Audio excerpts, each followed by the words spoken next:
పవన్ కళ్యాణ్ గారితోని మీకున్న బాండింగ్ వల్ల మీకు పాలిటిక్స్‌లోకి రావాలనే ఇంట్రెస్ట్ వచ్చింది.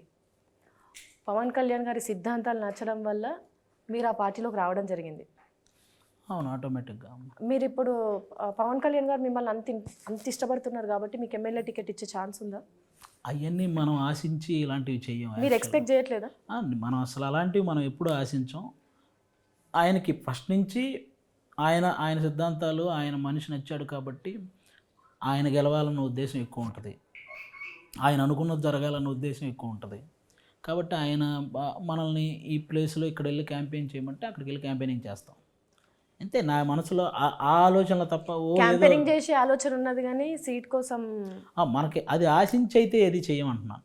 ఇన్ కేస్ ఇస్తే చేస్తారు కదా! ఇస్తే ఎవరు ఎందుకు చేయరండి?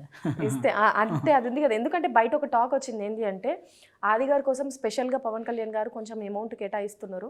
సో, ఎలక్షన్‌లో తనకంటూ ఒక సీట్ ఇద్దామని ఆలోచిస్తున్నారు అనే టాక్ అవన్నీ వచ్చింది. జనరల్‌గా రూమర్స్ వస్తుంటాయి కదా! అలాంటి రూమర్సే. అంతే. అయ్యేం ఉండవండి. అంటే మిమ్మల్ని ఫ్యూచర్‌లో మేము ఎమ్మెల్యేగా చూడగలుగుతామా? అలా అసెంబ్లీకి వెళ్ళడము, అధ్యక్ష అని మాట్లాడడం.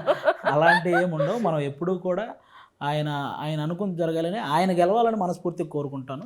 ఆయన ఎప్పుడైనా మనకి వాళ్ళ తరపు నుంచి ఇక్కడ క్యాంపెయినింగ్ చేయమంటే అక్కడికెళ్ళి మనం క్యాంపెయినింగ్ చేస్తాం. అంటే ఈసారి ఆది గారు క్యాంపెయిన్‌కి వెళ్తారు. కంపల్సరీ వెళ్తాను. నేను ప్రతిసారి వెళ్తాను. అందులో ఏ డౌటు లేదు. దానికంటూ కొన్ని రోజులు కేటాయించుకుంటాము. ఆ రోజులు కంపల్సరీ వెళ్తాం.